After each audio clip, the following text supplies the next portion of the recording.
we'll start off and offer respect to the spiritual master. It's actually my spiritual master's birthday today, his appearance day. So we wish him a happy appearance day to Giriraj Swami. Are you going to Vyas Puja? Are you doing that? Vyas Puja? He's in America and they're having a little celebration today where he is at his ashram. And then he's going to do different Zoom sessions to different parts of the world, so different disciples can offer their homages and that to him. Hare Krishna Bhakti Mala. Hare Krishna. How are you? Bhakti Mala. Yeah, Hare Krishna. I was just mentioning Bhakti Mala. It's my guru's birthday today. Ah, wow. Giriraj Swami. Yeah, I wrote a little letter to him today. And it's a celebration going on in America and different places. Oh, okay. Lovely. Are you going to read it to us? What's that? Were you going to read it to us? I wasn't planning to. No, it's okay. It's okay, let's begin by offering respect to all the spiritual masters. It's explained ultimately spiritual master is one, and that's God. God is the ultimate spiritual master. But however, anyone that represents God, anyone, as we were saying to Bob last week, to be a spiritual master, there's only one qualification. You just have to repeat what you have heard from your spiritual master. Do you remember we were talking about that, Bob? Yes. Don't change anything. As soon as you change, then you've mucked it up. Then you're not a bona fide spiritual master, you're a cheater. Rascal. A rascal, as Bob Yes. says. A rascal. So the guru is a principle of repeating Krishna's message in that line of disciplic succession. So anyone that does that is recognized as a bona fide spiritual master. But originally the message is coming from one source, from God. And we're just repeating that. So we'll offer respect to that principle of spiritual master. So we see that Krishna is manifesting himself in different forms of different spiritual masters. So the spiritual master is a representative of Krishna. So the spiritual master is regarded as being non-different from Krishna. In one sense, they're not Krishna. They're actually a jiva, means an individual soul like us. They're not actually God as such. So they're an individual soul, a jiva. However, because they're representing God, acting on God's behalf, and via medium between us and God, they're regarded as being non-different from God. And we were saying last week that whatever you offer to the spiritual master goes to God. So we have that, right, with the Queen, right, and the Governor General. The Governor General is a representative of the Queen. Whatever you give, if the Governor General visits Australia or New Zealand, whatever you give to the Governor General, where should that end up? If he's doing his job properly, it ends up with the Queen, right? If he puts it in his own pocket, he's not a bona fide Governor General. But he's supposed to represent, he's supposed to be acting on behalf of the Queen. He's acting on the Queen's, and how you treat him, you're supposed to treat him the same way you treat the Queen, with the same pomp and pageantry and all the glorification, everything like that, because he is the representative of the Queen. So you treat him the same way that you treat the Queen, but he's not the Queen, but you treat him the same way as you would the Queen. So that same way, we're trained to treat the spiritual master the same way that we would treat God, with the same respect, no less respect to the spiritual master than what we would respect God himself if God himself was here. And that way he's non-different than God, because he's a very dear servant, a very beloved servant of the Lord, and he's representing the Lord, carrying out the Lord's mission. So he's very dear to the Lord, and he's empowered by the Lord also. So the Lord's power, the Lord, which in Sanskrit is called Shakti, is working through him or her. Okay, let's begin there, that introductory verse. Om Om Jnanatimandasya Jnanatimirandasya Niranjana Shalakaya Chakshurunmilitam Yena Tasmai Shri Shri Gurave Gurave Namaha. Namaha. Narendra, would you like to read the English? Okay, yep.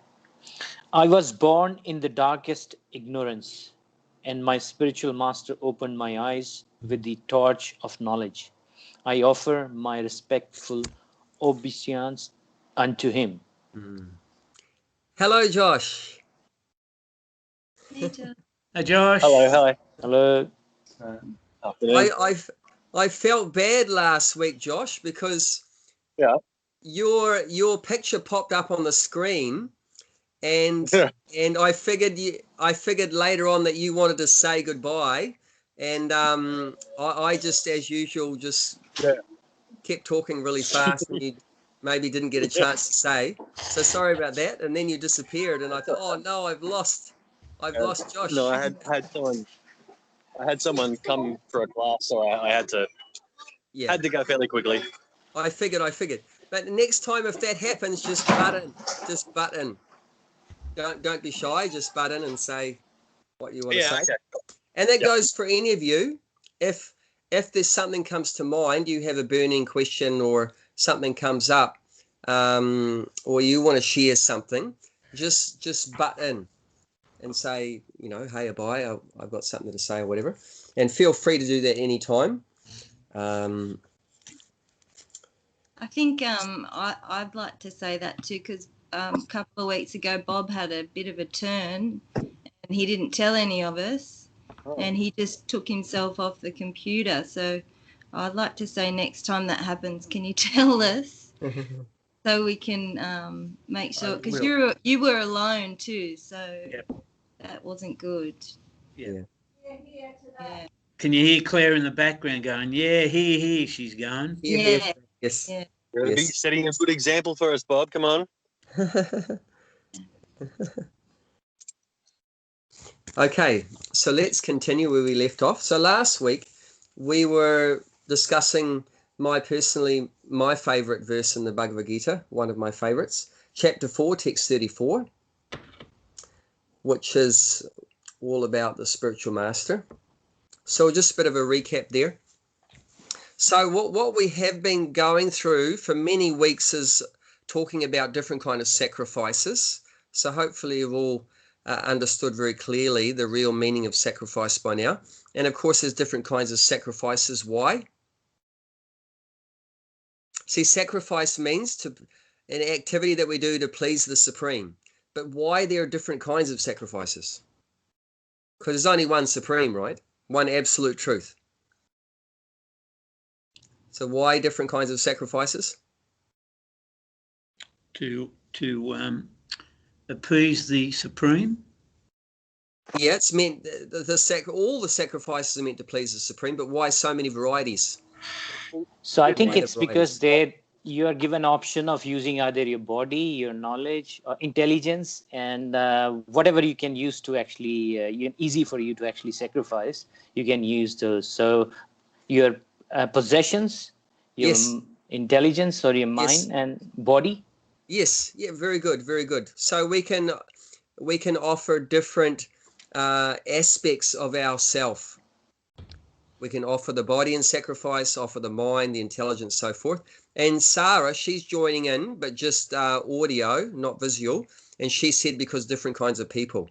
Yeah, so different kinds of people. Some people are in the mode of ignorance.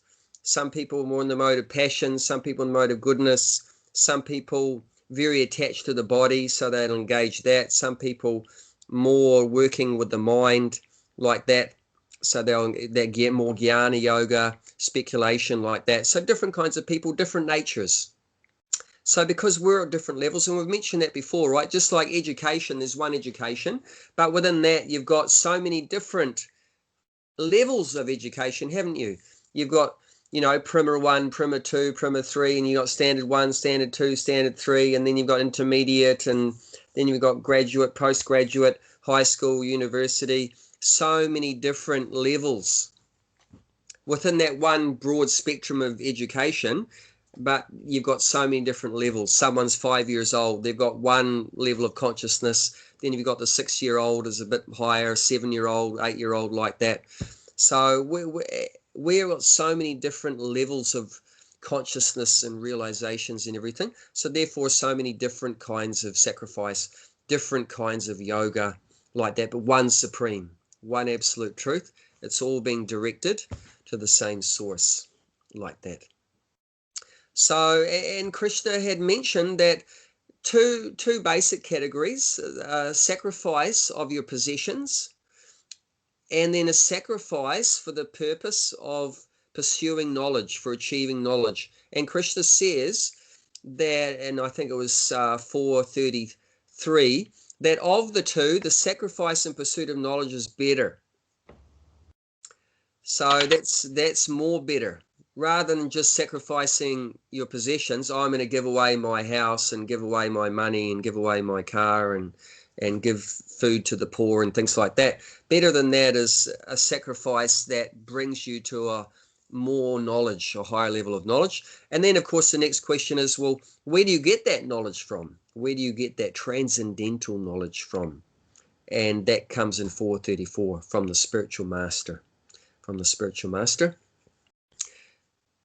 But then 4:34 is revealing that it's not so simple that you just go up to the spiritual master and just order, tell me everything you know. I want it right now. It's not like that. He's a person, and he's not under your control, and he has free choice.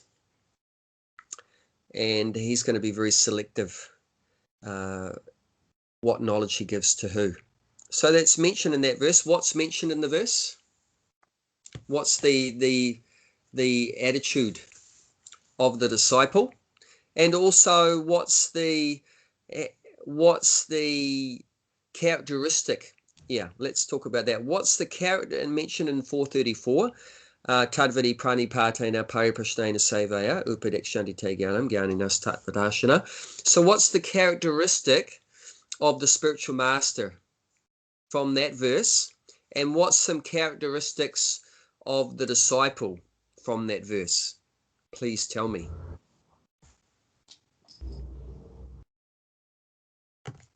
And if you have the fully qualified guru, and if you have the fully qualified disciple, then you're going to have a transmission of that transcendental knowledge from the guru to the disciple. If you don't have those characteristics, then it's not going to happen. So what are they? Just take it from the verse. You don't have to be smart and figure anything out. Just take it from the verse.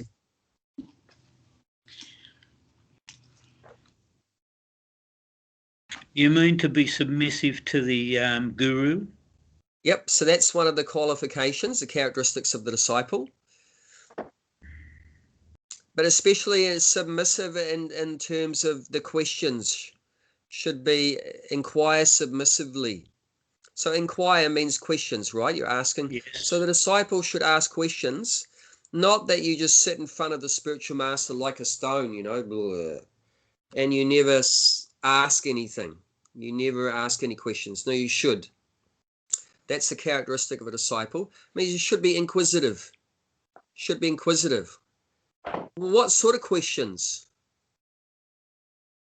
Remember, I was born in the darkest ignorance, right? We're all like that.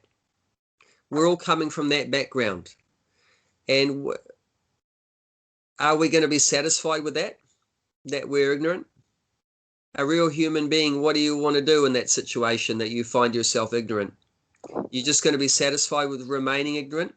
You can't change that you were born ignorant, but you can change that you're going to die ignorant. Do you want to die ignorant? So what if you don't want to die ignorant, then what kind of questions should we be asking? Why are we here? Yeah, why are we here? That's a good one. Why are we here? Who's going to give you the answer to that question? That's the spiritual master. How to get out of here? Yeah. How do we get out of here? You're only going to want to get out of here if you've realized what? That you're not this body? Maybe.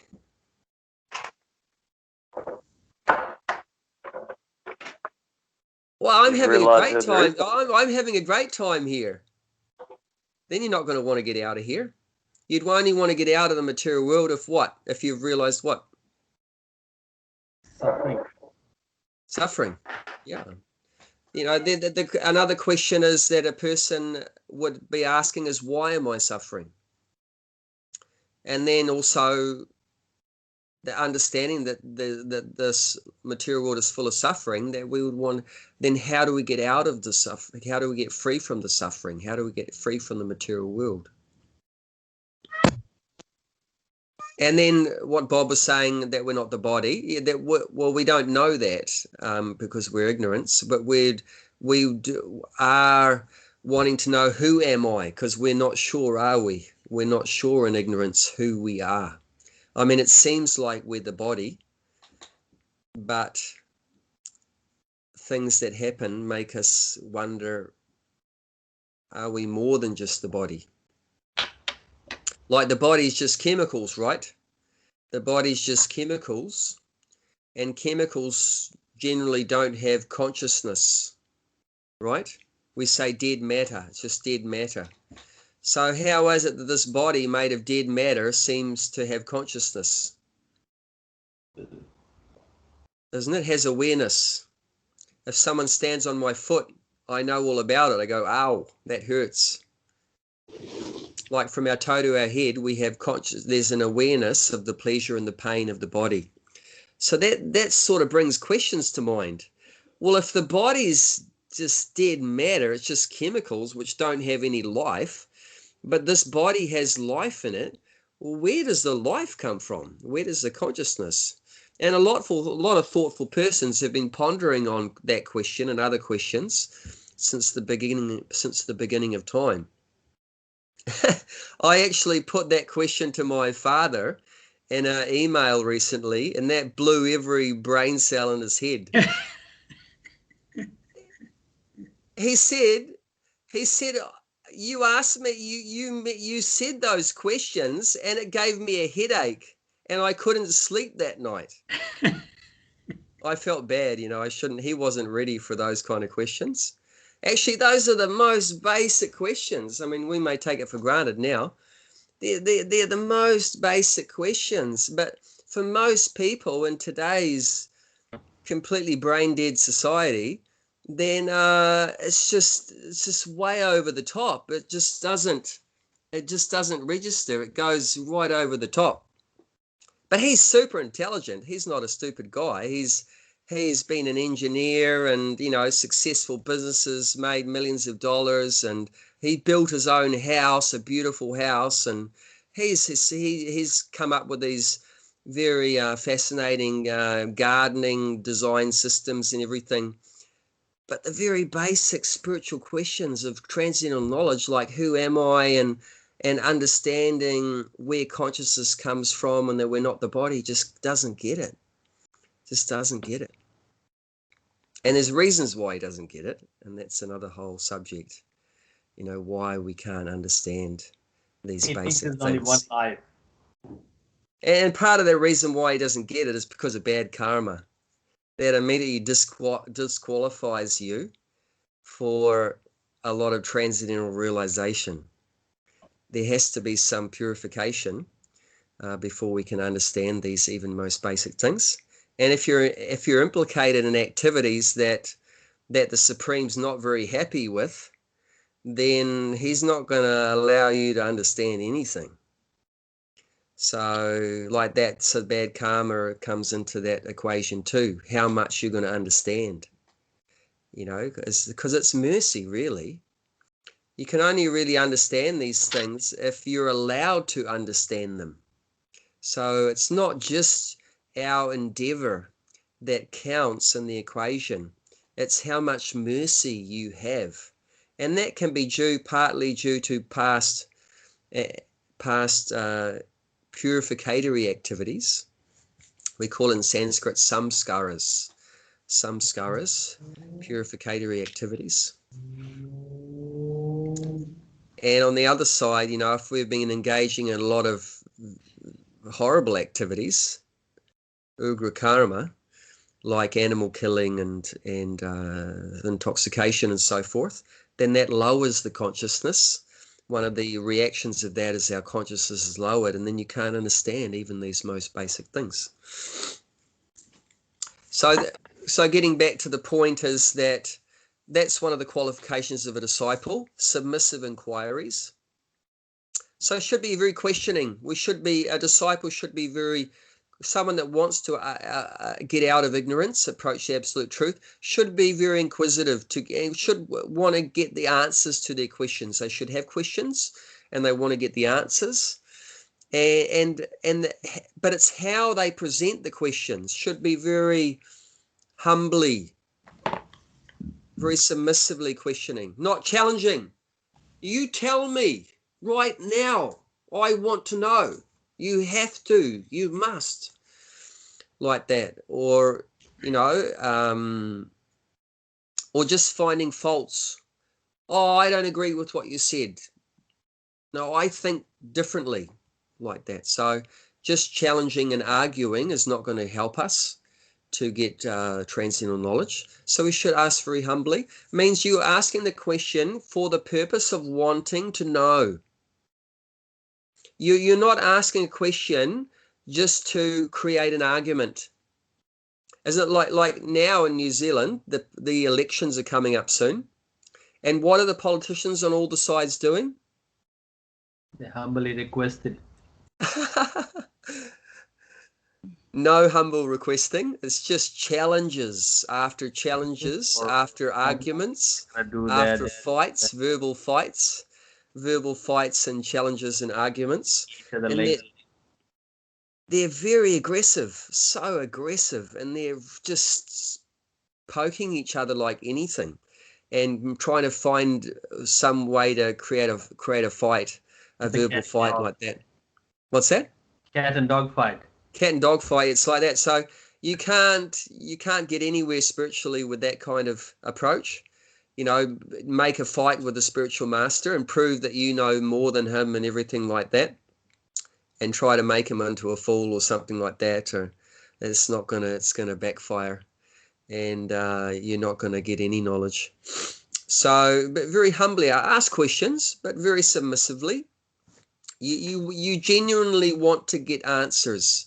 You're not just asking questions just to create difficulty or make yourself look good, but you genuinely want to get some answers.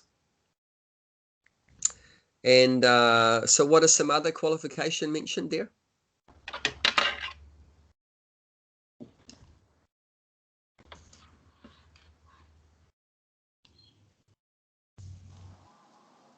I think the other thing is render service unto him. I guess that's... Yes, that's very important.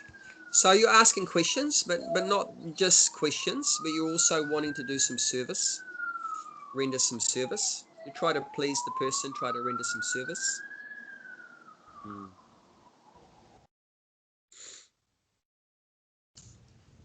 So you're once again very humble. I'm your servant. You're my master, I'm your servant. Remember, the spiritual master is a representative of the absolute truth, representative of the supreme. He's as good as God. So God is coming to you in that form of the spiritual master for you to develop a service attitude. That's the main thing. If there's one thing you get from all of these soul-searching sessions, the one thing that's the most important thing, it's an attitude. What kind of attitude? A service attitude. What's the main thing that stuffs us up in this material world is that we have an enjoying attitude. We have the attitude of being the enjoyer and the controller and the proprietor, that big false ego, that attitude of false ego, of being the enjoyer, the controller, the creator, the proprietor. So that false attitude, we want to change that one to a service attitude, an attitude of service, of trying to please and try to serve the Lord like that. So how we develop that is we start off with this relationship with the spiritual master and others around us also, not only the spiritual master, but to everyone having a service attitude.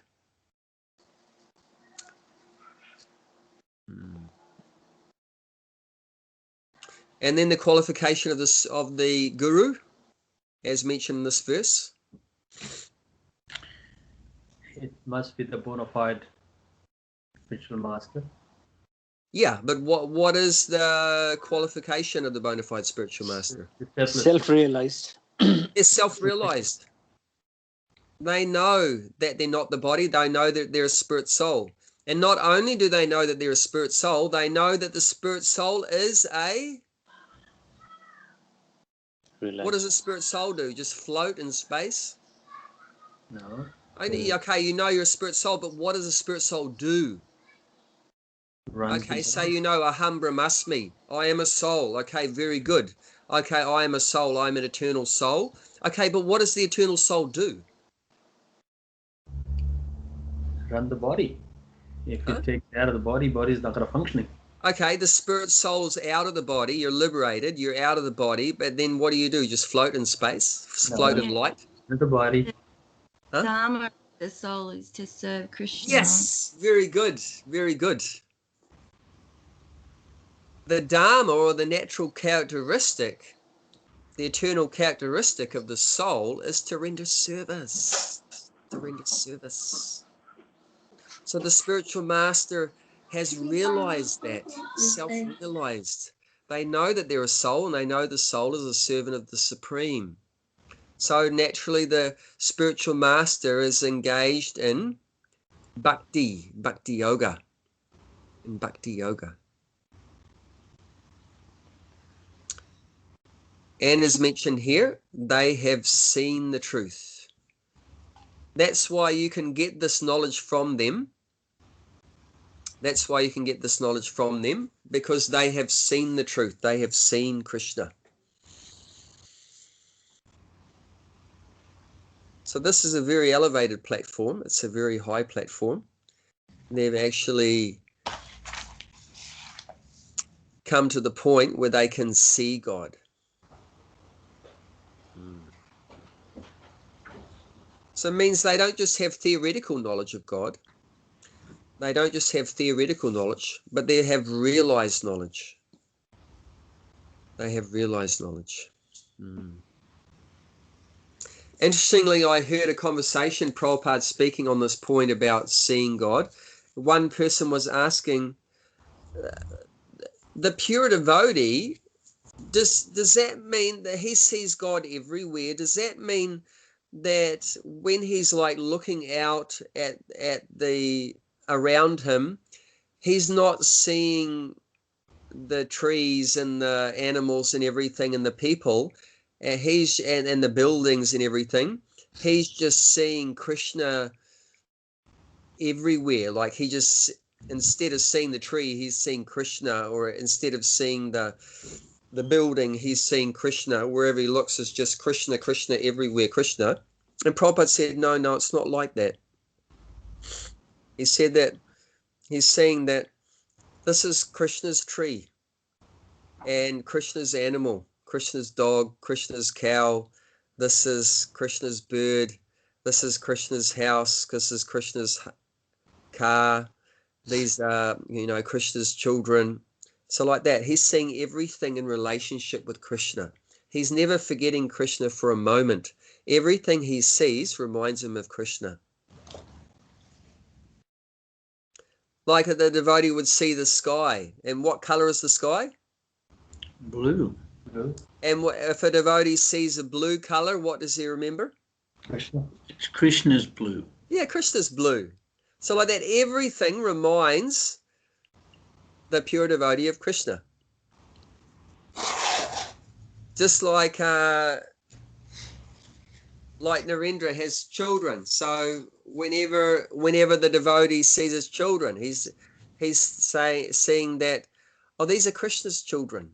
Krishna has sent me these children to look after, to give me a very important service, to raise them up as devotees of Krishna. to look after them very nicely and very carefully like that.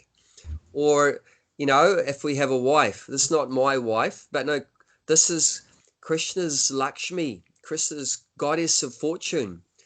So I have to deal with the goddess of fortune, Krishna's wife, as Krishna would want me to do it. I can only deal with her as Krishna wants me to deal with her. So I have to relate to her, you know, according to what Krishna wants. So like everything is like that. Everything is seen in relation to Krishna. It doesn't necessarily, as Prabhupada was saying, it doesn't mean that you're just seeing, you know, Krishna playing a flute wherever you look. He wasn't saying like that. But everything you see immediately reminds you of Krishna. And that's due to love. That's due to love. When you have that that topmost amount of love for Krishna, then everything you see will remind you of Krishna. Like the mum, right? The mum, whenever, if the mother sees her kid's shoes lying around the house, immediately she'll remember the kid. If she sees the kid's school bag, she'll remember a kid. If she sees the kid's lunchbox, she'll remember the kid. So even though the kid's not there, she's just seeing something connected to the kid. Does that make sense? If you see something connected to the person you love, immediately it reminds you of the person you love. But in Krishna's case, everything is connected to Krishna.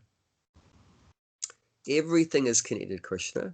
Because we're in ignorance, we've forgotten that. We've forgotten that everything is connected to the Supreme.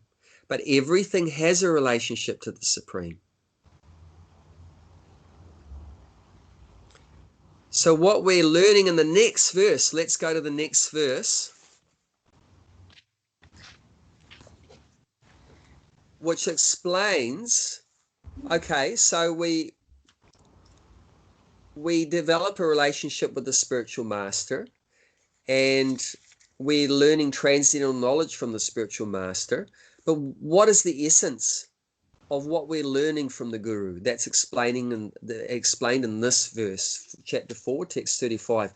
What is the essence of the lessons we're getting from the Guru? Okay, so let's recite it together. Yajgatva na punamoham evam yasyasi pandava yena bhutanya sheshani Drakshyasyatmani yatomai. And again. Yajgatvana punamoham evam yasyasi pandava yena bhutanya sheshani Drakshyasyatmani yatomai. Okay. Bhakti Mala, would you like to read the English? Having obtained real knowledge from a self-realized soul, you will never fall again into such illusion. For by this knowledge you will see that all living beings are but part of the Supreme, or in other words, that they are mine. So what is this knowledge that we get from the spiritual master, as explained here? Why do we approach the spiritual master? To get out of ignorance, to get transcendental knowledge. And what is that transcendental knowledge? And what's the sum and substance? Do you mean to be a self-realized soul? What's that?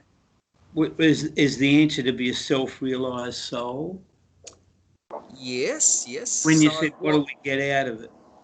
Yes. So, but what is the understanding of the self-realized soul, as said here?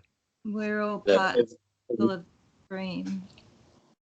Yes, we're all part and parcel of the Supreme. Everything. And you have to see that. You have to see that. You have to see everything has a connection with the Supreme. Everything. And what is Maya? Maya means you don't see that. You forget that. You forget everything has a connection with the Supreme. That's what Maya is. Forgetfulness of the relationship that everything has with Krishna. Of seeing something that you think it's not connected with Krishna. That's what Maya is. That's the illusion. Actually, nothing is an illusion. I mean, everything is real because everything comes from Krishna. Krishna says in the 10th chapter, text 8, he says there, it's the first of the 4 seed verses of Bhagavad Gita, very essential verses in the Bhagavad Gita. Aham savasya prabhavo mata savam pravartate ti matvabha jantimam buddhabhava samanvata. Very important verse to learn that verse, to know that verse, chapter 10, text 8. And that's saying, Krishna says there, I am the source of the spiritual and material worlds. Everything emanates from me. He says everything, not just some stuff. Everything emanates from me. The wise who perfectly know this constantly engage in my devotional service and worship me with all their hearts.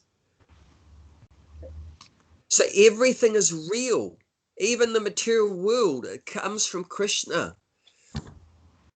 The earth, the water, the fire, the air, the space, the mind, intelligence, and the false ego. Even the false ego is Krishna's energy. The soul, everything.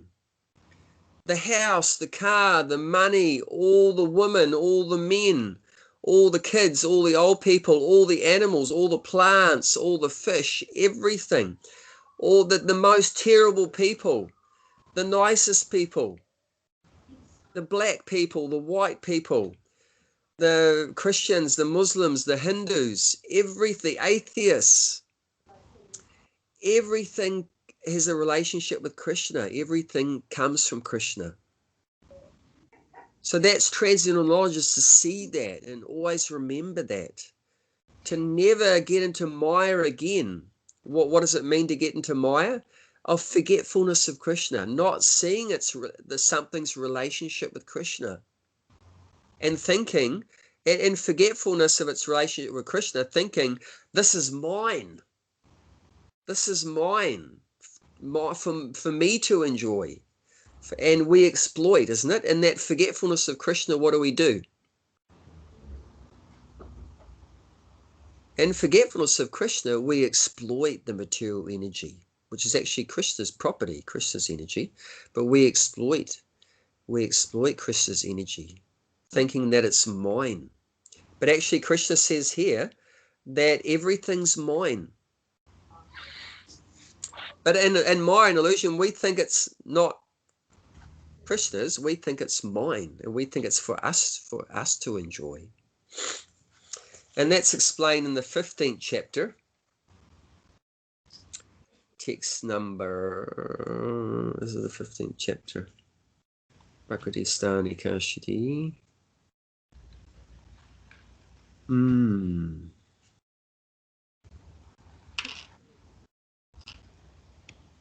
Prakritistani Kashiti.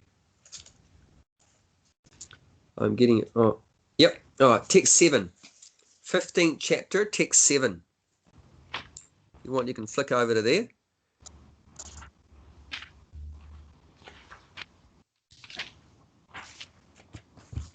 The living entity is the conditioned world or eternal present part due to the conditioned life force. Struggling very hard to be searching for the moment. So every living entity is part of Krishna. But due to being in this material world covered by forgetfulness, we're struggling so hard, struggling with our mind and senses, and we're using our mind and senses to try to exploit the resources of this material world. So the solution to that is given in the 7th chapter, text 14.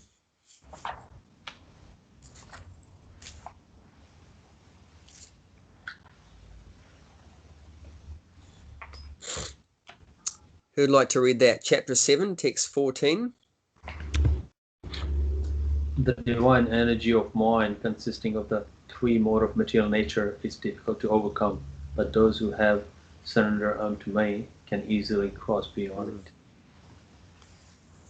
So this material energy in one sense is also divine. Why does Krishna call the material energy divine? Because it comes from him. So it has a divine source. So in that way, the material energy, Maya is also divine because it comes from him. It's one of his energies. But it's very difficult to overcome Maya, to overcome the illusion. The illusion is that we have forgotten Krishna, and we've forgotten who we are, and we've forgotten our relationship with Krishna, and we think we're the masters of enjoyers of the material world. So we've put ourselves in the center. We've kicked Krishna out of the center, and we've put ourselves in the center, and that's what Maya is. And that for that to happen, for us to forget who we are, and to try to imitate Krishna, Krishna's energy has to help us. Without Krishna's help, we can't even forget Krishna. That's far out, isn't it? Without Krishna helping us, we can't even forget him. And we can't even attempt to try to replace him and try to be the center of this material world and try to enjoy this material world. We need his help. Even to try to enjoy this material world, we need his help. So he has an energy called Maya that makes us forget who we are, that makes us forget him, that makes us forget our relationship with him, that makes us think that I'm the center of the material world, that makes us think that I'm the controller and the proprietor, the enjoyer. So Krishna is helping us all along the way. Because why would he do that? Why would he create this energy that creates this illusion? Because that's what the soul wants. Because remember, it comes back to free choice. We have free choice. And if you don't want to serve Krishna, if you don't want to have a service attitude, you don't have to. If you want to have an enjoying attitude, that's your choice. And if you make that choice, then Krishna, with the help of his energies like Maya, then creates this whole illusory setup for us, the matrix. Anyone seen that? Creates this matrix of the material world. But actually it's all real. It's all real, but only our consciousness is illusory. We're seeing things in the wrong way.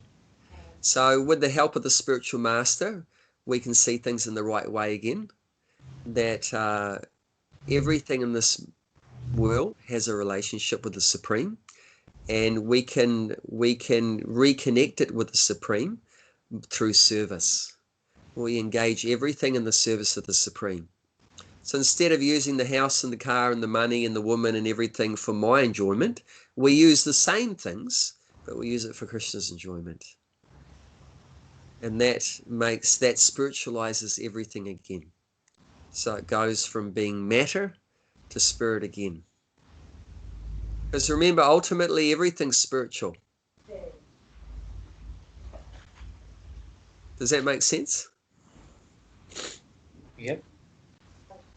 I mean, ultimately even matter is spiritual, in the sense that it's all coming from the absolute truth. It's all coming from the Supreme.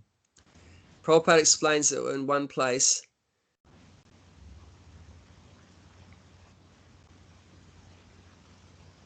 When you use Krishna's energy for your sense gratification, that's material. When you use Krishna's energy for Krishna's sense gratification, that's spiritual.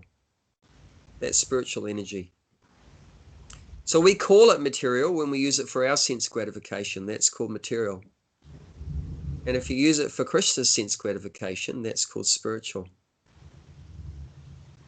So even you can turn the material world into the spiritual world just by changing your consciousness. That's pretty far out.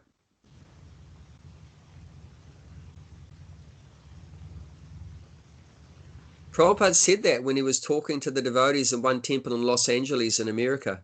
He said, we do not live in Los Angeles. We're living in Vaikuntha.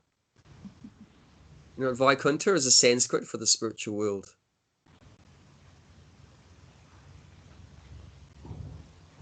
We're not in Los Angeles. We're in the spiritual world. You might think, how's that possible? You walk out of on the street and you're in Watsika Avenue in Los Angeles. But it's just that change of consciousness.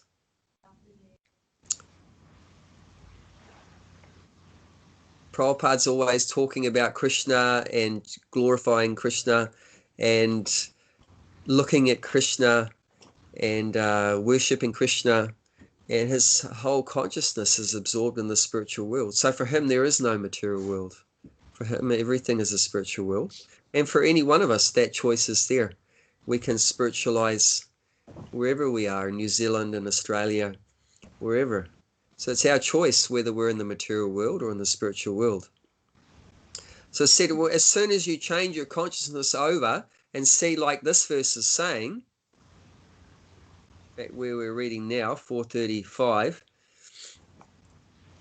you will see all living beings are but part of the Supreme, or in other words, that they are mine. You'll never again fall into illusion. So at that point, you're in the spiritual world. If you realize that knowledge from the spiritual master, that disciple immediately becomes a liberated soul. As soon as you see everything in that way, you're immediately liberated. Even before the body dies, you're already liberated. And you never again fall into illusion once you're on this platform. But coming to this realization, that takes some training, that takes practice. And to get to this point, it requires a lot of surrender. A lot of surrender to Krishna, a lot of surrender to the spiritual master, and a lot of questions and getting the answers. When the answers come, then you have to put into practice.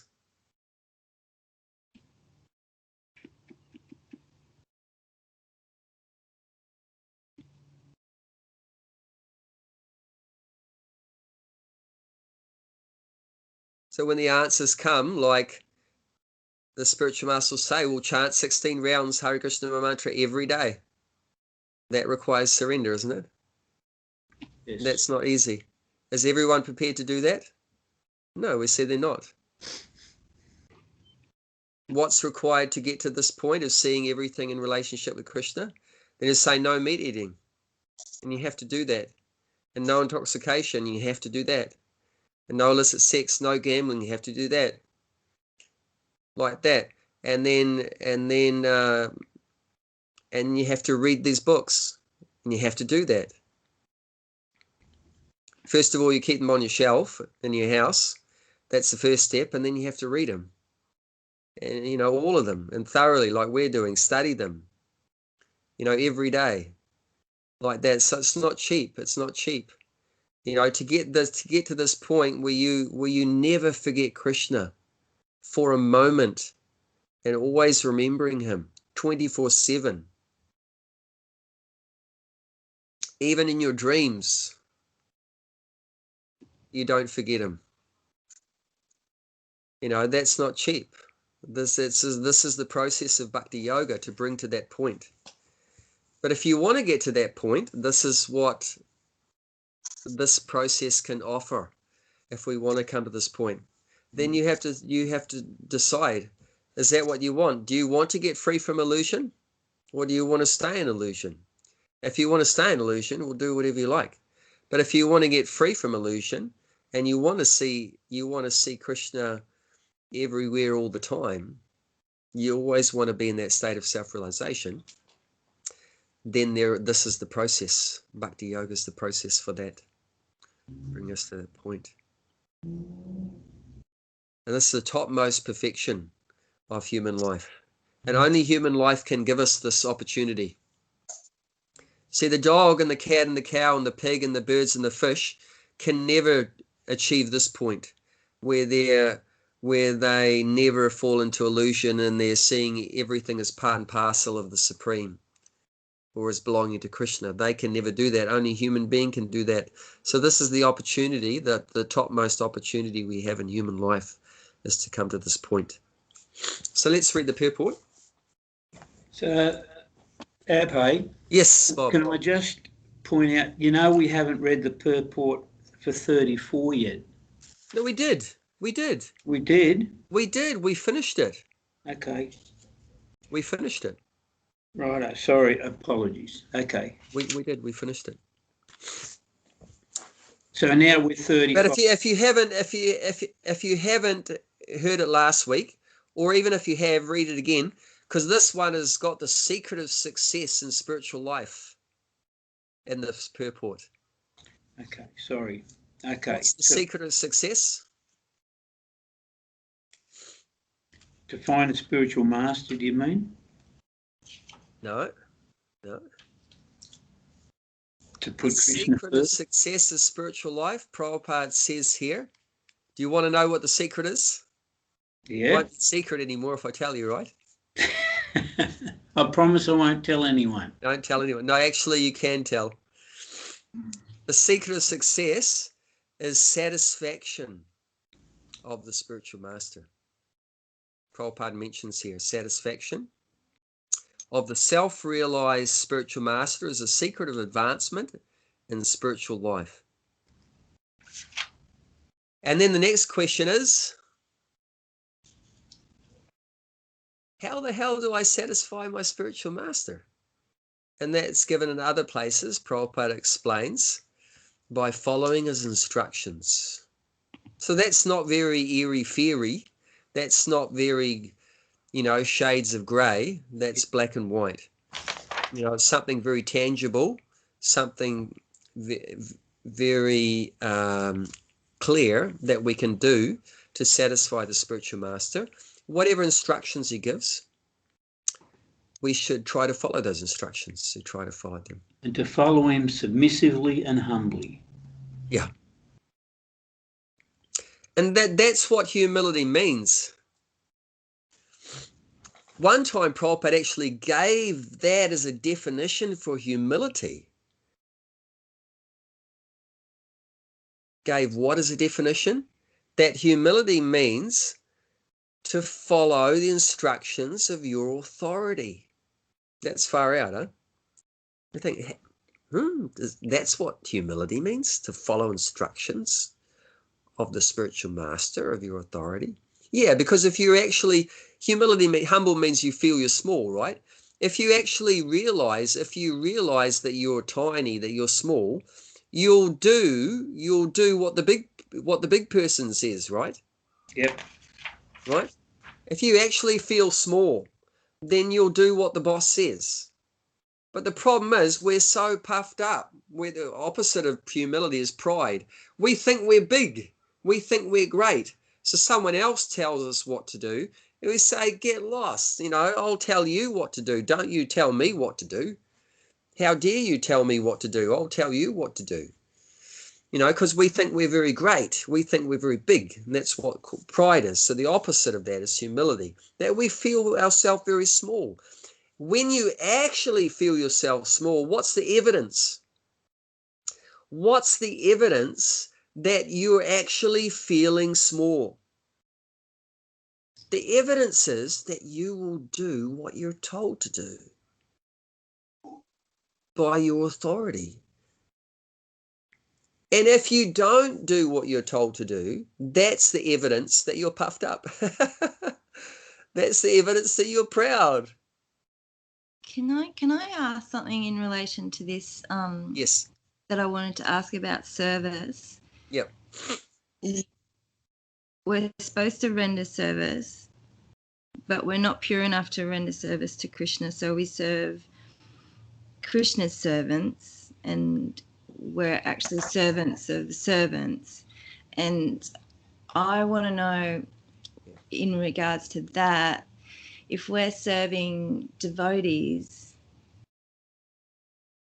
how do we know, and we're doing what people are asking us to do, how do we know we're not going to get taken advantage of? Like because we're still in the material world, and Yes, not yes. everybody's a pure devotee. That's right. We're not all devotees. But we're trying to serve all the devotees. Yes. Because we're servants of the servant. Yes. So that's what we're trying to do. Yeah. How do we know that we're not going to get taken advantage of by doing that? Like, do we still have our boundaries, and do we, you know, that I think that I'm at a confusing stage with that at the moment. Yes. Through some different service I've been doing, and things like just a few light bulbs going off, going, oh, I'm not sure, like, if this is, like, how far am I supposed to take this serving? Yes. Or are they actually taking advantage of that attitude? Yes. You know, I don't know. Yeah, that's a very good question. So I'll look at a couple different angles at least. So the principle is that we're the servant, and that the Supreme is our master, Krishna, but we in the material world, we're serving Krishna's representatives, the spiritual master and other authorities. So those representatives in the material world, sometimes they may not be 100% pure. So should we still serve them? So one angle is yes, because this system has been set up by Krishna to help us to advance, to help by, like I said, we're getting trained up in a service attitude. We need to get trained up. You can't just wait till you die and then get trained up later. No, we've got to get trained up now before we die. So we need to get trained up in a service attitude. So that's the system, that you serve under authority in this material world. And just by following that system, even if the people that you're following are not 100% perfect, you're going to get credit from Krishna. Krishna's watching everything. He's seeing that you're following the system that he set up, the principles that he set up. You're following that. You're working under an authority system and doing service in that way. So you'll be getting some credits for that. Looking at it from a different angle, you're supposed to know from reading the scriptures, the Shastras, what the qualities of a devotee are. Now, if the people that are giving you instructions, if their behavior is not matching up with the qualities of a devotee mentioned in the scriptures like Bhagavad Gita and Srimad Bhagavatam, then that would raise like alarm bells or doubts in your mind, and you may, not choose to do everything that is requested if the persons are not properly connected to Krishna, So that's two opposites there. So you have to try to find somewhere maybe in the middle.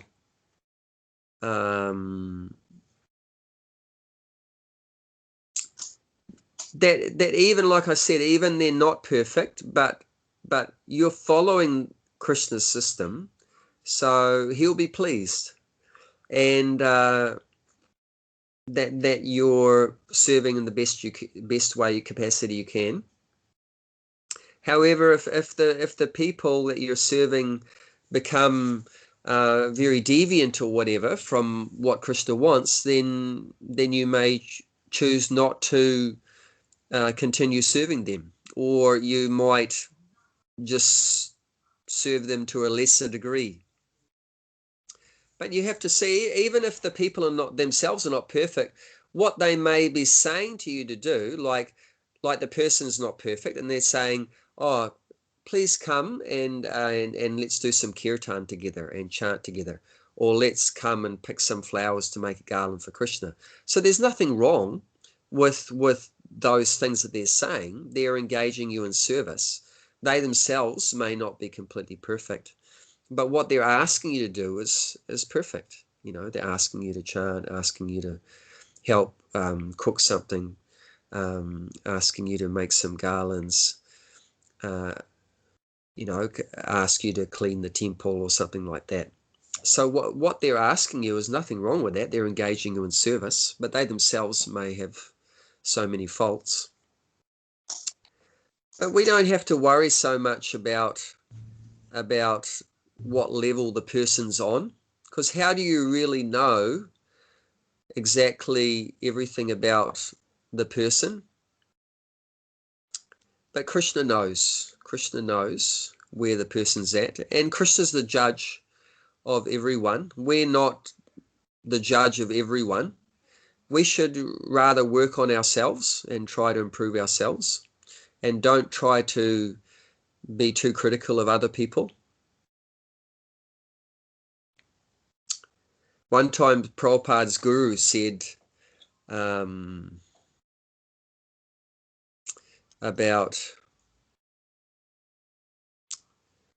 he said, what did he say? He said, don't delude yourself by looking at the faults of others. Rather amend thyself, which means like fix yourself up, and then progress ye shall call. So that was his point there, which I found was very wonderful, which often we get caught up so much in, oh, he's no good and she's no good and they're not perfect, and oh, I'm not going to follow them because they're not perfect. Because that's how our crazy mind works, our false ego, is that we're trying to escape doing service to the Supreme, and we'll try to find any excuse not to do it. Oh, this authority is not perfect, so I'm not going to follow them or whatever. So we've got to be careful of that too, and being very critical. Oh, they have this thing wrong in them, and they've got that thing wrong, and they're not perfect, and like that. So rather than that, look internally at ourselves and try to fix up our own faults, rather than try to fix other people, but try to, which obviously we can't do that, it's not possible, but try to fix ourselves up. And so he said, don't let the faults in others delude you, rather amend thyself, and progress you shall call. So, and if we try to fix up our own faults, then we're going to progress. We're going to progress.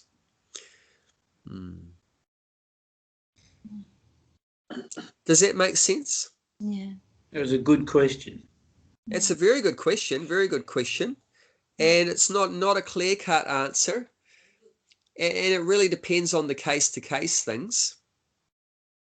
I mean, if someone posing as an authority asks you to do something really crazy, then obviously you would avoid that. You don't want to be involved in doing some criminal activities or anything really stupid, you know, so you have to draw the line somewhere. But I mean, even if someone that's obviously has some faults, you know, but they're asking you, you know, please, you know, clean the temple or something, I mean, just do it. It's a good thing, you know, even though maybe their intention was wrong, or they're trying to exploit you or whatever and get you to do more and do their job or something like that. It doesn't really matter. You're going to get the credit for cleaning the Krishna's temple. You know, even though it might have been their job, but they're just a lazy person and they didn't want to do it themselves, so they got you to do their work. You know, so I mean, that wasn't really very good on their part, but you should take it in a very positive way. Oh, they're engaging me in Krishna's service, and I'll get some credit for that, and this will be good for my spiritual advancement. Does that make sense? Yeah. You know, so don't think, you know, I'm only going to follow people that are 110% perfect and their feet never touch the ground and they're floating on the air, you know, and I'm not going to follow anyone that, you know, that ever comes late for the morning program or doesn't chant, you know, 20 rounds a day and whatever else you standards you might make up. No, it doesn't have to be like that. We're just happy to serve. Remember, that's what we want. We're just trying to develop a service attitude. We just serve. We just serve. But then you only thing you have to read the scriptures, so then you'll know what service pleases Krishna. You're going to know what service pleases Krishna. Not that someone comes up to you on the street and says, "Oh, I'm really hungry. I'm really hungry. Can you buy me a burger from McDonald's?" And you think, "Oh yes, I'm a servant. I'm a servant. I've got to serve this person. I've got to serve this person and go and buy him a burger." No, that you got to think, well, yeah, Krishna will be pleased if I've helped feed a hungry person, but Krishna won't be pleased if I feed him some dead animals. You know, so then you say, okay, I'll feed you, but I'm not going to buy you a burger from McDonald's. I'm going to get you some vegetarian food or some prasadam like that. And then you give them that. You know, so that's our nature to serve. We should always be looking how to serve. Always be looking how to serve and what pleases Krishna. One time we were chanting on the streets in Auckland, and there was a beggar there sitting on the street, at the side of the street. And the devotees were all very happily chanting, and the beggar was looking very sad. She had a little pot in front of her. And the person, the devotee at the front, put in one little flyer, put in a flyer advertising the Hare Krishna program. And I saw when the devotee put the flyer in the beggar's basket, she looked more depressed than she was before. More depressed. So I was at the end of the line. I was right at the back. And I saw that transaction, and she looked more unhappy by that service. So it was really a disservice from her point of view. And I had a coin in my pocket. It was nothing much, $1 or $2 or something. And actually they also put a sweet ball in her basket, some prasadam. But she looked more unhappy with the flyer and the sweet ball. She didn't want food. She didn't want a flyer. And I knew what she wanted, so I gave her what she wanted. I put the coin in her basket, and everyone else had already gone. I was just there, and I put the coin in her basket, and I came quite close to her to put the coin in the basket, and her head was down the whole time, and she looked so depressed. And she looked up at me, and she had the most beautiful smile, and she said, "Hare Krishna." And I was just so happy because she was happy. So that's the thing you have to know. You have to know. You really have to have knowledge. You have to know how to serve and what to serve and when to serve and who to serve. And see, and all this is not going to come straight away like this. You need to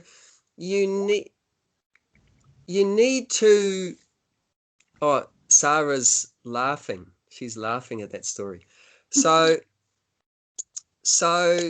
you really need training. You need training, because if you just serve in the just way that you think, in the mode of ignorance or whatever like that, you know, without being very conscious, it might not be proper service, neither to that soul, neither to the Supreme. So it really requires training and just being more aware, more conscious. Like Prabhupada said many times, he said, first become conscious and then become Krishna conscious. But we want to jump straight from being ignorant to Krishna conscious. But it doesn't really work like that.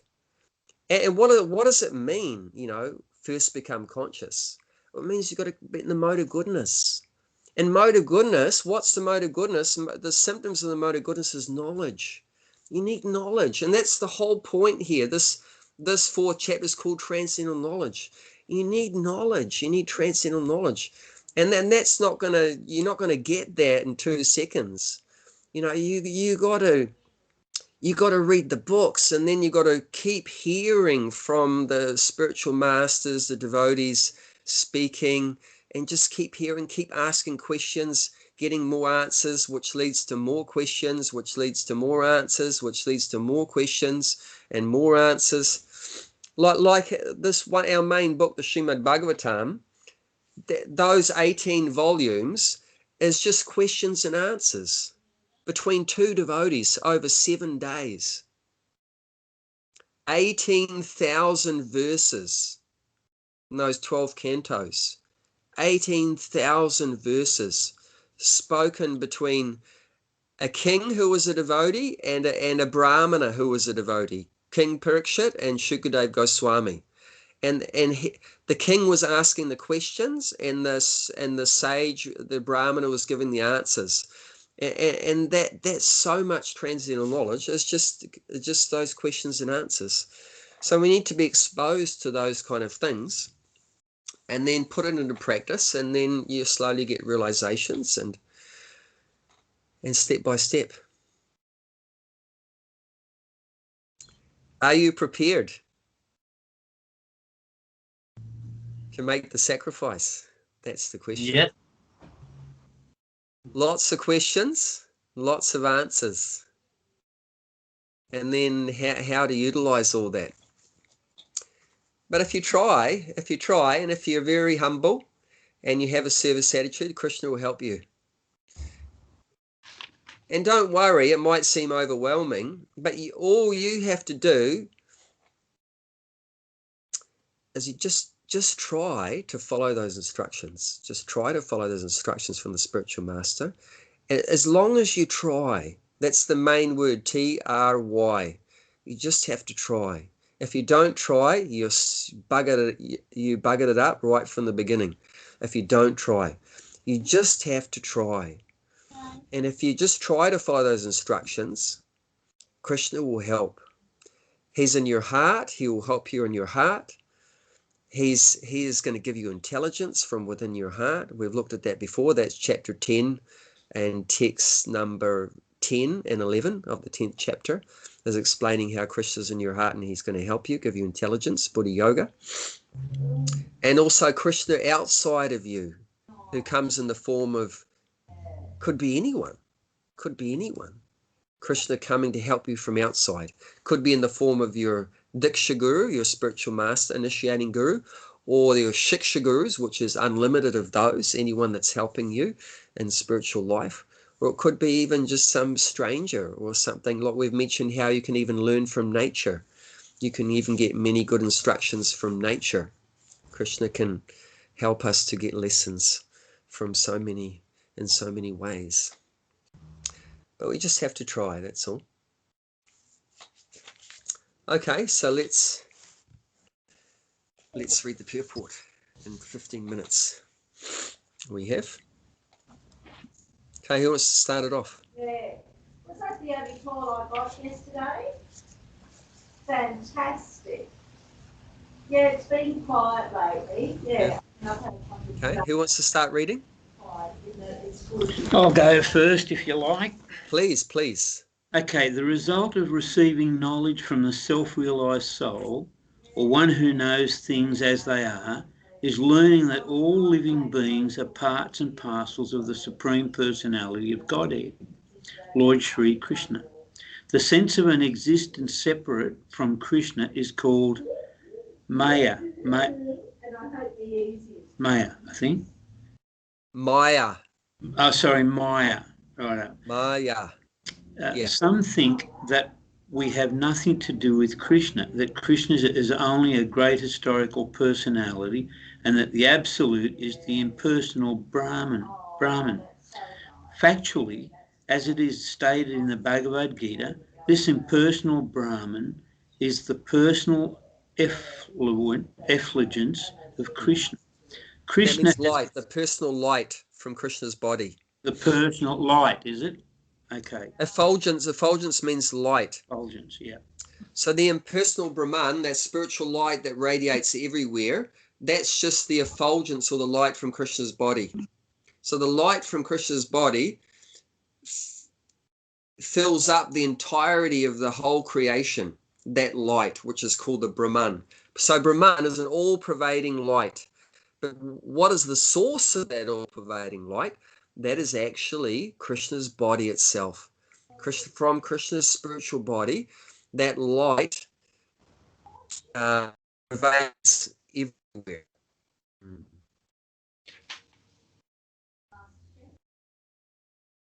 Okay, you can continue. As the Supreme Personality of Godhead is the cause of everything. In the Brahma Samhita, it is clearly stated that Krishna is the Supreme Personality of Godhead, the cause of all causes. Even the millions of incarnations are only his different expansions. Similarly, the living entities are also expansions of Krishna. The Mayavadi philosophers wrongly think that Krishna loses his own separate existence in his many expansions. This thought is material in nature. We have experience in the material world that a thing, when fragmentally distributed, loses its own original identity. But the Mayavadi philosopher fails to understand that absolute means that 1 + 1 is equal to 1, and that 1 - 1 is also equal to 1. That is the cause in the absolute world. That's the case in the absolute world, yeah.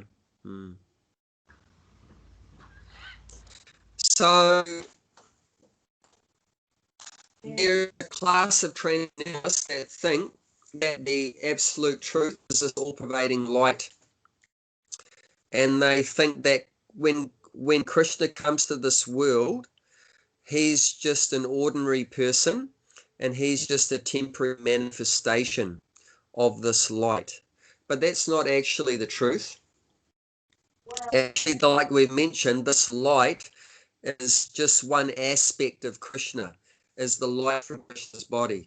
It's not that Krishna is a manifestation temporarily of the light. You get the difference? It's not that Krishna comes from the light. It's that the light comes from Krishna's body, from Krishna.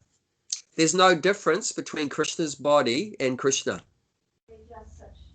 Krishna's body, Krishna's mind, Krishna's soul, there's no difference. It's all Krishna. So from Krishna emanates all the light. But what these Mayavadi or impersonalists say is that the absolute truth is light, and that Krishna who came 5,000 years ago to this earth, Krishna is just a temporary manifestation of the light. So they say the first thing is the light, and then out of the light comes Krishna and all of us too. They say we're all in the same category. That I'm a manifestation of the light. Gulshan is a temporary manifestation of the light. Bhakti Mal is a temporary manifestation out of the light. And we're all illusory. These impersonalists say that these forms, they're all illusory. The only thing that's real is the light. So they have this saying called Brahma Satya Jagan Mithya. This is an impersonalist saying. Brahma Satya. That means spiritual is truth. Spiritual is truth. And jagat means this material world, is mithya, means false. So that's a saying of the impersonalists. That the spiritual is the truth, and this material world is false, is false. But the bhakti yogis, we don't say that. We say that the material world is also truth because it comes from the truth. It comes from Krishna. And this light is a manifestation from Krishna. And that is explained definitely in the end of the 14th chapter of Bhagavad Gita. Krishna explains in the end of the 14th chapter, text 26, that this all-pervading light comes from Krishna, not what they say, that Krishna comes from the light. Oh, text 27, so it's the last verse of the 14th chapter. So he says there, 14th chapter, text 27, and I am the basis of the impersonal Brahman, which is immortal, imperishable, and eternal, and is the constitutional position of the ultimate happiness. So Krishna is the basis of the Brahman, of the spiritual light, not what they say. They say that the Brahman is the basis. And Krishna is just a temporary manifestation of Brahman. But that's not what Krishna is saying here. Krishna is saying he is the basis of the Brahman. Does that make sense?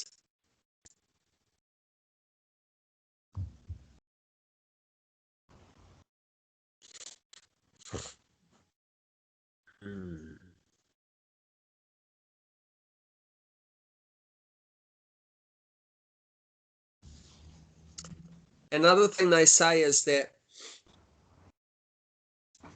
okay, in the beginning there was God, and then God divided himself into all of us, right? It says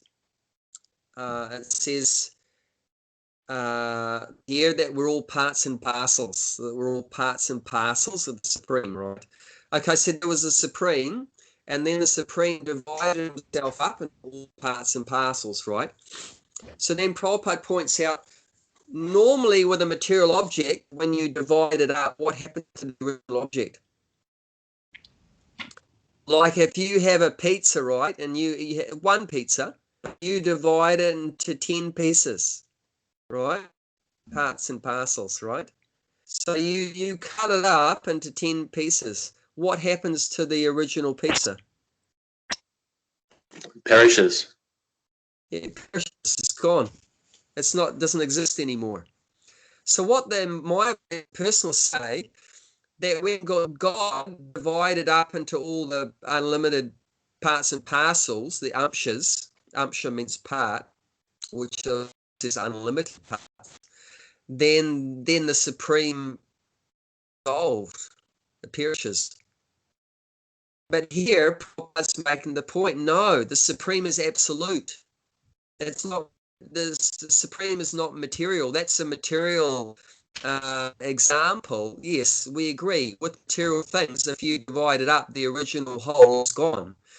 But with a spiritual entity, spiritual subject matter, something that's absolute, that 1 + 1 = 1, 1 - 1 = 1. It doesn't change. Krishna can divide himself unlimitedly forever, keep expanding, and he never changes. And there is a material object that does that. Anyone can think of a material example in the material world of something that keeps expanding and yet doesn't reduce in any way. I'll give you a clue. It keeps us warm for our whole life.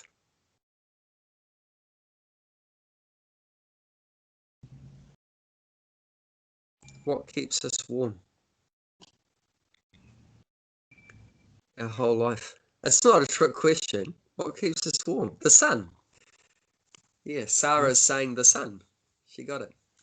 So the sun. Now the sun is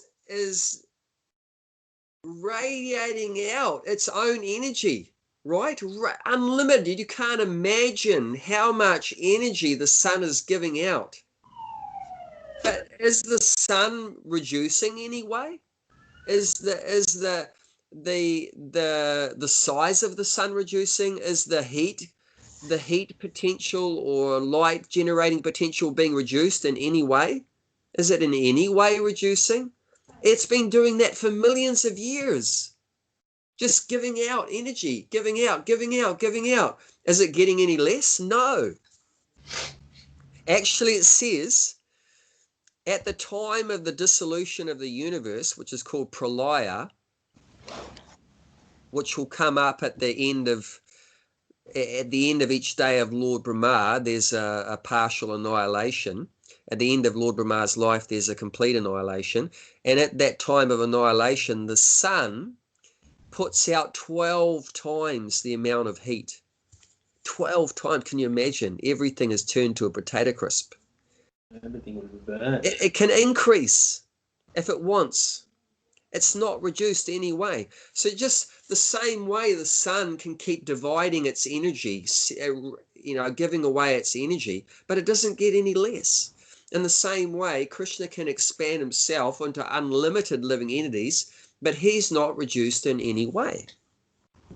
So it's not like an ordinary, like a piece of pizza. I mean, like a pizza and dividing it up and it's gone. No, Krishna is still remaining as he is. Unchangeable.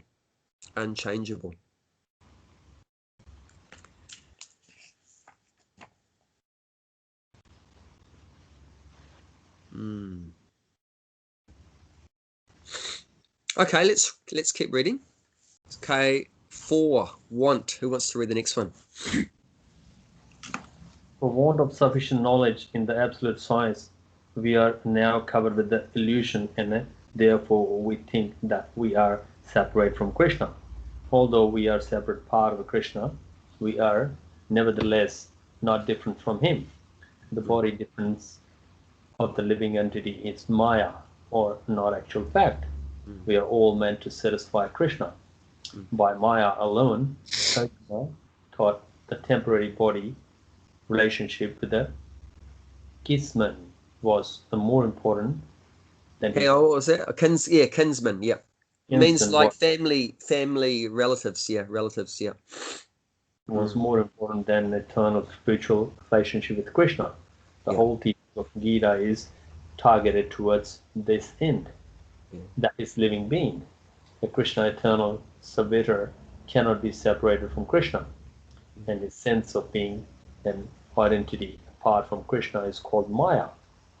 The living entity, a separate part of and a parcel of the Supreme, have a purpose to fulfill, having forgotten the purpose since time immemorial. They are situated in the different bodies as men, animal, demigod, etc. Such body differences arise from forgetfulness of the transcendental service of the Lord. But when one is engaged in transcendental service through Krishna consciousness, one becomes at once liberated from this illusion. One can acquire such pure knowledge only from the bona fide master, and thereby avoid the delusion that the living entity is equal to Krishna. Perfect knowledge, the Supreme Soul. Krishna is the supreme shelter for all living entity, and giving up such shelter, the living entity are deluded by material energy, imagining themselves to have a separate identity. Thus, under different standards of material identity, they become forgetful of Krishna. When, however, such diluted living entity becomes situated in Krishna consciousness, it is to be understood that they are on that path of liberation, as confirmed in the Bhagavatam 2.10.6 verse. Muktir hitva yatha rupam swarupena. Vyavastati. Liberation means to be situated in one's constitutional position is an eternal surveyor of Krishna consciousness. Would you like to say anything about that, Gulshan? Anything comes to mind? No, it's a self-explanatory. It's pretty much explained everything.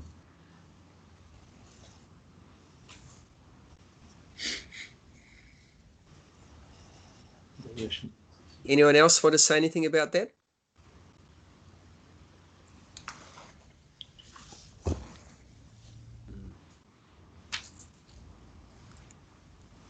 For me, that was quite heavy or intense, so I'd need to read It is. several times.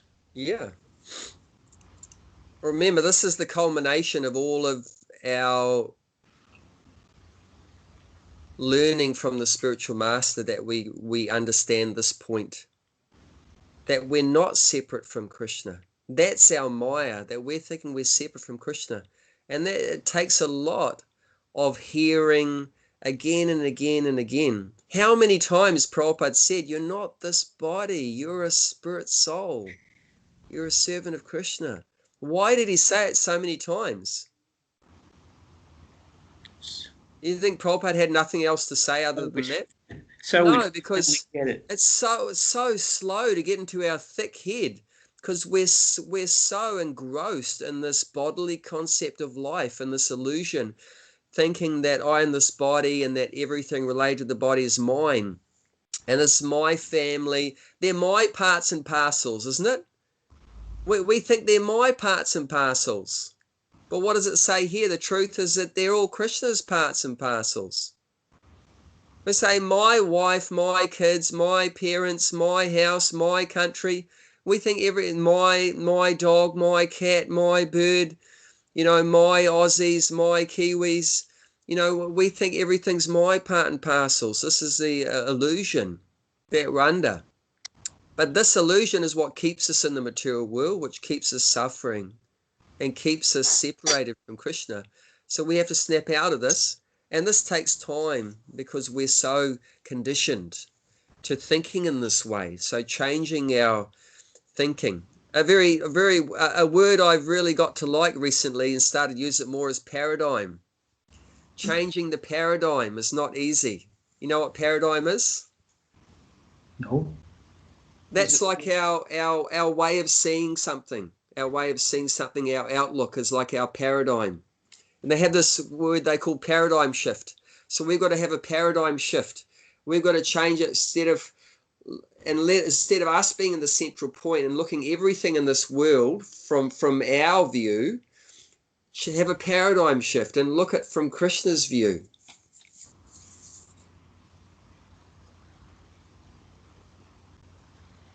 Like I'll give you an example. One paradigm, it's one like a theory or way of looking at something. One paradigm is the world is flat.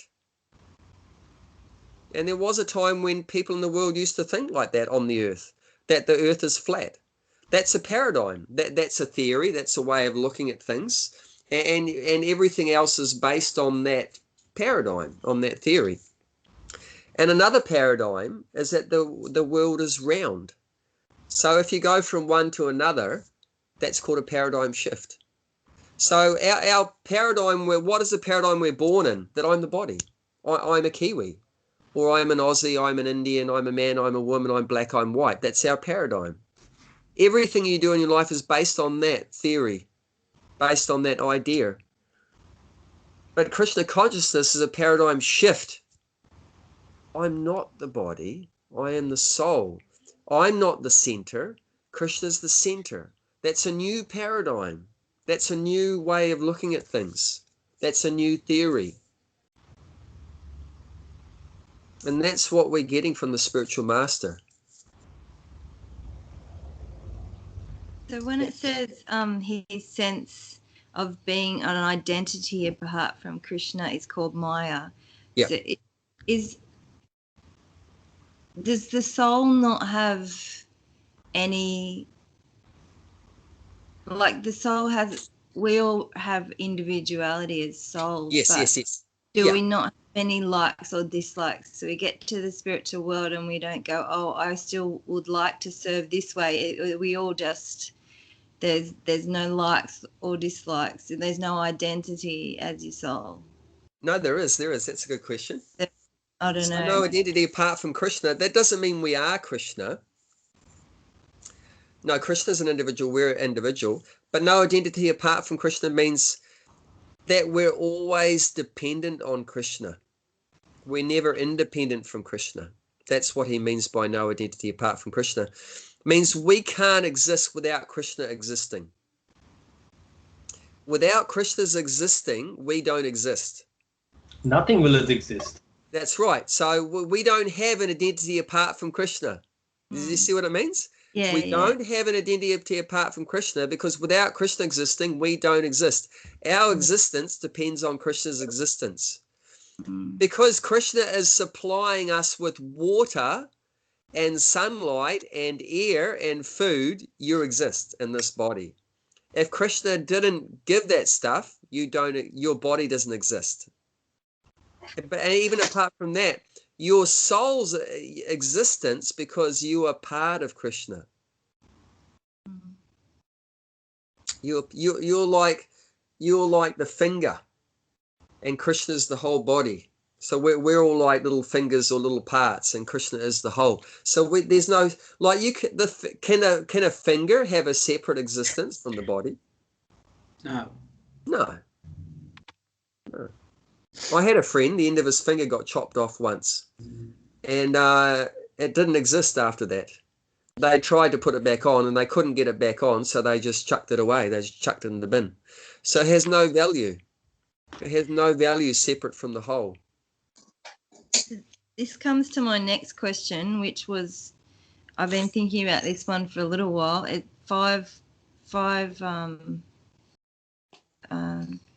Chapter 5, text 11 says, Yep. He is one with Krishna and is devoid of false ego that leads one to believe that he is the body, etc. That he is one with Krishna, that confused me. Yes. Yeah. I love all these great questions you're coming out with, Bhakti Mala. It's fantastic.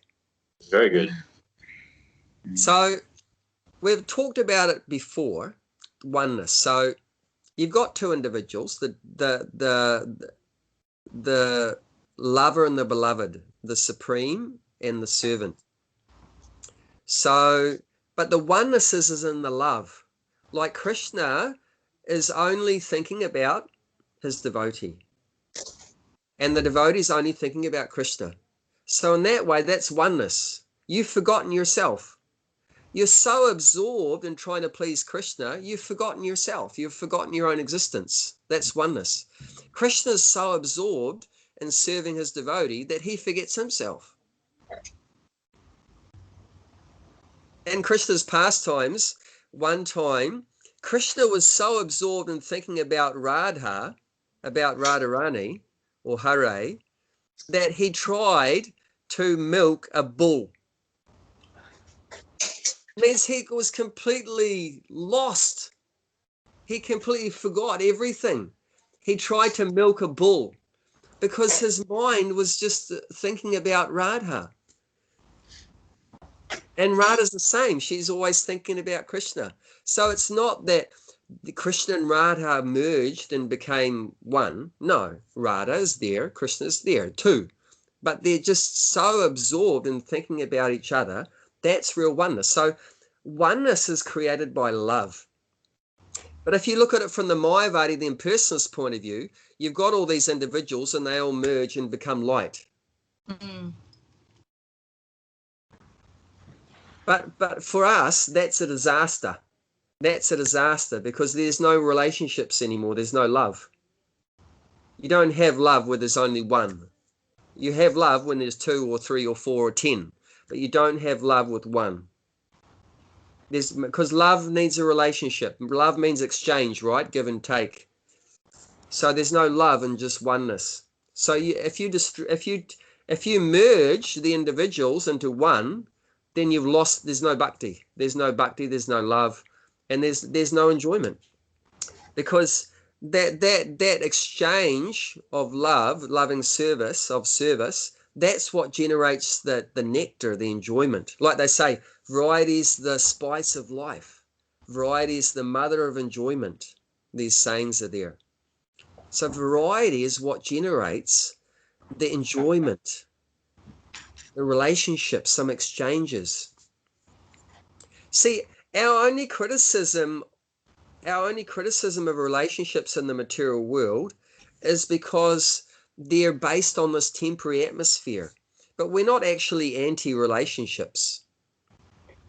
But the only thing that in the Bhakti Shastras say is that these relationships in the material are temporary, therefore they lead to suffering.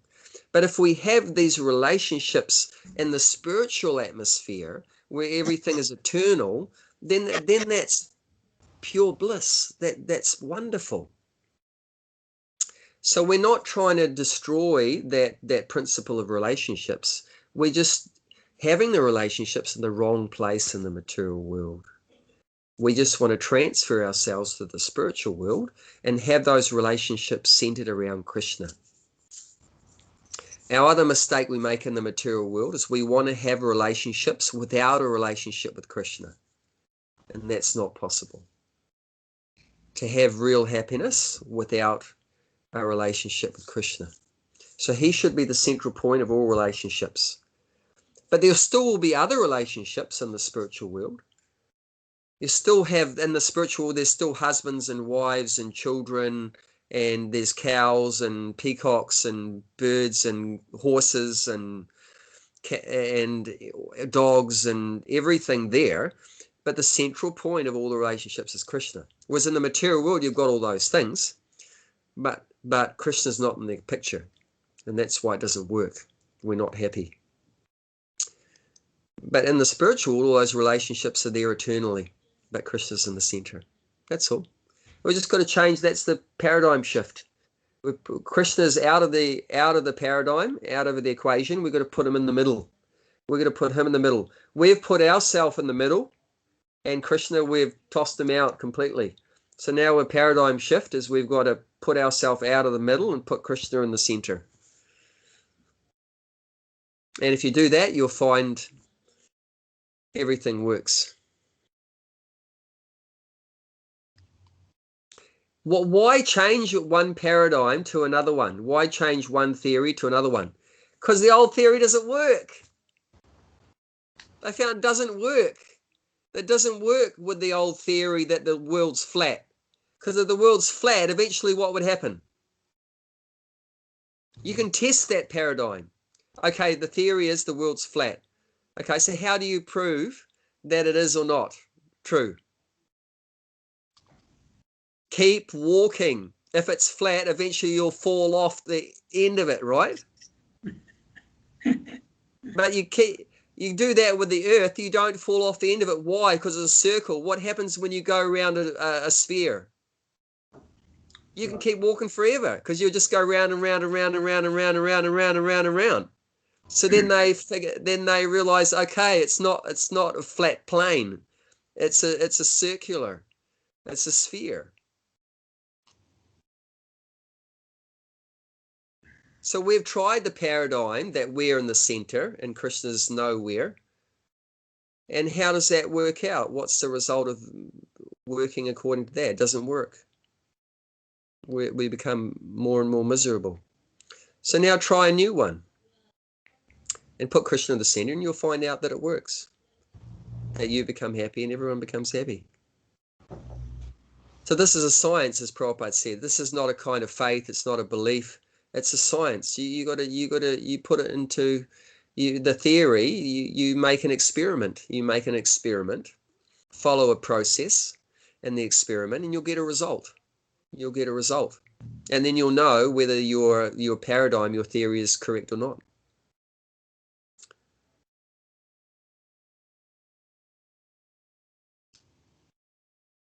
And the same here, like it's mentioned in 434. If you follow this process, you can get to the point where you see the truth.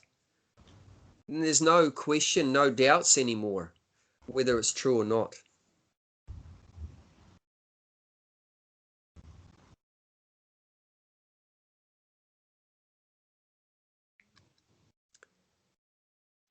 And if you ask me whether I've seen Krishna, well, I haven't reached that point yet in the process.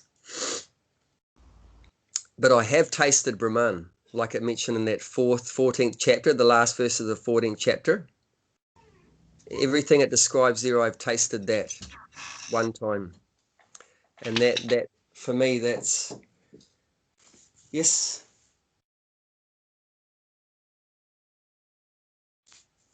I've had the signal of time to wind up. And but so for me, that conception of there being a spiritual light, spiritual energy, that for me that's not just theory anymore, because I've actually tasted that through chanting. Is actually one time gave me an experience of that Brahman bliss, So now for me, there's no question in my mind that exists, because I've realized it. So like that, if you go on in Bhakti Yoga, you can realize Brahman. Then after that, you'll realize Paramatma. You'll realize the super soul in the heart of every living entity. And if you keep going on in the Bhakti process, eventually you'll realize Bhagavan, the Supreme Personality of Godhead. One time Prabhupada told the book distributors, if you keep distributing these books, one day you'll turn around on the street to distribute the next book, and Krishna will be standing there. That's far out, huh? Oh, when will that day be mine? When I'll turn around and Krishna will be standing there. And on that day, there's nothing more better in your life than that. That's the topmost. That's when you hit the jackpot. Here in New Zealand, they had a $20 million jackpot recently. I think, no, 50 million. They had a 50 million one. Who's the unlucky to got it? They had 50 million one, but 10 people got 5 million. They're very unlucky. So they're very unlucky. Money. But even if someone got 50 million, that's peanuts. That's nothing. If you turn around one day and you see Krishna, 50 million is not going to mean anything to you at all. It's going to be like a piece of dirt on the street. Can you imagine? Now we're thinking, wow, 50 million, I'd do anything for 50 million. But if someone gets to the point of seeing Krishna, that 50 million is going to be like a piece of dirt on the street. It's going to be so insignificant. Therefore, can you imagine how good Krishna consciousness is? You know, it's just amazing. But even when I had a few moments of tasting Brahman, even from that 50 million, that's like dirt. Nothing. People, sometimes my wife thinks I'm crazy, you know, because I don't care about money at all. Because I've experienced things that are give far more pleasure than money or any material things. It's like nothing.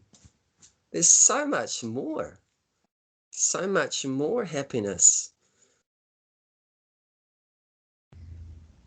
available than just from these material things. And that's something that if we follow the instructions of the spiritual master, hear from the spiritual master, follow those instructions, we can start to experience these things. I've had experiences where distributing books,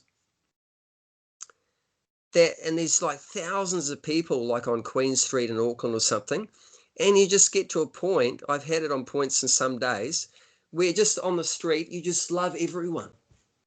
It's sort of hard to explain, but you don't see people as like, oh, that's a man and that's a woman and or anything like that. You just feel this overwhelming love for everyone. It just comes over you, and I'll just be crying and just feel love for everybody on the street. These are different stages one comes to, realizations one has through following the process. you know, and that was the instruction of the spiritual master to distribute the Bhagavad Gita and other books. And we just tried to follow that instruction. What was the result? You get these realizations that everyone is part and parcel of the Supreme, that it's all Krishna's. Your realization just comes to you. And you don't know when it's going to come or how it's going to come, but it just comes when you just follow those instructions of the spiritual master. So the secret of success is we just got to keep on the process, keep following the instructions, and slowly you'll get this transcendental knowledge will just come to you. And then at one point you'll never fall into Maya again. In the beginning stages, of course, sometimes you're out of Maya, sometimes you're in Maya, sometimes you're out of Maya, sometimes you're in Maya, you know, back and forth. But eventually you'll come to, like this point mentioned here, that you never fall back again. We look forward to that. You know, now we go up a bit. You know, what do they say? 1 step forward, 2 steps back. Sometimes it feels like that, doesn't it? But there'll come to a certain point of realization where you just go forward and you don't go back anymore. So that's something to look forward to too. And we'll get there as long as we keep that connection with the spiritual master, like we said. Shiksha Guru, Diksha Guru, like that. You keep hearing from Krishna in the Bhagavad Gita, like that. Nectar, I don't want to stop. Don't want to stop, but I have to stop. And so yeah, I don't know when I'm going to be able to do it again, because it's a bit of a new stage for me. We're heading off on Friday to pioneer a new bit of dirt and up north, and there's no internet there, so we've got to work out internet and stuff like that. So Sarah, nice to see you. Hare Krishna. Microphone. Oh, yeah, okay, Krishna. Yeah. So good luck with what your journey. I want blessings from all of you. I need all your blessings to be able to do something. Otherwise, I won't get anywhere. You need only Krishna. That's it. No, I need your blessings also. Krishna's blessing comes through you. Comes through you. That's it. We're thinking of you. So thank you. I'll be thinking of you too. So Abhay, you're heading off to your property. So is it to stay, or you're coming back to where you are? Or? You will be staying for some time, of course. Eventually we'll come to pick up Jayanti. Right. Okay. She'll be disappointed if I never come back to pick her up after a month or two. And we're flexible. We'll see how it goes. So how will we know when the next lesson is? This is just the first town. We're going to start with one town. We want to spread it, many towns. Actually, Lord Chaitanya gave an instruction. This talking about instruction from the spiritual master. This is the original spiritual master, God himself, Lord Chaitanya, saying that Prativati Achiyata Nagaradi Gram Savatra Pracha Hoive Mora Nam. That's Bengali. Saying that I want my holy name to be heard in every town and village on this earth. So every town and village, that's a big mission, isn't it? That's a big mission. Every town and village, the Lord's holy name. Kirtan to go on every town and village. So we've got to start from one. So we just picked one, eeny, meeny, miny, mo, and start with the highest one up, and we'll work out from there. So we want to try to spread. Because the world needs it, isn't it? Has anyone seen the bad shape of the world at the moment? Anyone noticed? Yeah, it does. Oh, you noticed? Really? Really? You're very conscious. So it's in bad shape. So, but the good news is there is a solution. It's called Krishna consciousness. So we want to try to spread that around as much as we can while there is some prana in this body, some life force in this body left, whatever's remaining. So that's the mission. You did a wonderful job with the bhakti tree, so I'm sure this next endeavor will go just as well. Yeah. Thank you. So wherever we are, we just try to spread as they say, spread the love. Most people don't know what that means, but we really know what spreading the love means. Yeah, So, good. spreading Krishna's love in the form of his holy name and so forth, and the prasadam and so forth, and the knowledge. So you want to try to do that. And can pray that he works through us, be an instrument. Be an instrument. So, will we hear from you again? I hope so. Yeah, I hope so. I hope so. Yeah, we hope to, yeah. So, yeah, I'll try to connect up the internet. Then I can, Gianty's given me permission to take this laptop with me. So can take that up and then connect it up there, and then we can kick it off again. And you guys can get in touch with Giant anyway if there's any news and stuff like that. And then hopefully within a week or two. And then let me know also if Thursdays are still suitable for you all. If things change and you want to do it on another day, you know, like that. So just let us know. I know a lot of you will be starting to work Monday to Friday and stuff like that. So if you'd rather do it on the weekends or earlier or later or whatever, let me know. I mean, of course, it's going to be hard to please everyone. Of course. So, but anyway, let's keep flexible, and we'll definitely keep in touch. But I'm not sure if I'll be set up by next Thursday. But I'm very happy if you can continue just yourselves, and it's good for you to take a step up. You have to take a step up. You have to become spiritual masters. Mm-hmm. You have to become spiritual masters. That's the only way it's going to spread. You have to become. All right. Well, all the best, everybody. Hare Krishna. All the best. Hare Krishna. All the best. Hare Krishna. Good luck. Hope to see you again. Yeah. See you all soon. Yeah. Take care, everyone. Thank you. Bye-bye. Hare Krishna. Hare Krishna.